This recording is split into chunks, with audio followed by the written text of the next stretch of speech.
பெண்கள் நலனுக்கும் நிறைய அதிமுக ஆட்சியில செஞ்சிருக்காங்கல்ல.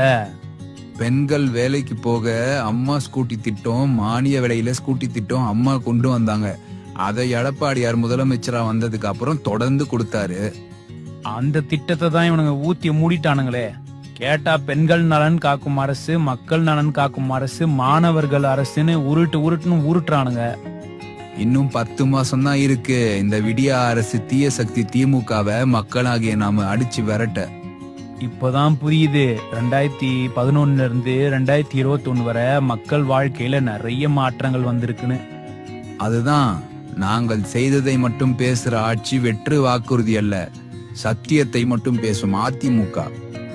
2026 விடியா திமுக ஆட்சி ஒழியட்டும், மக்கள் நல்வாழ்விற்கான அதிமுக ஆட்சி மலரட்டும்.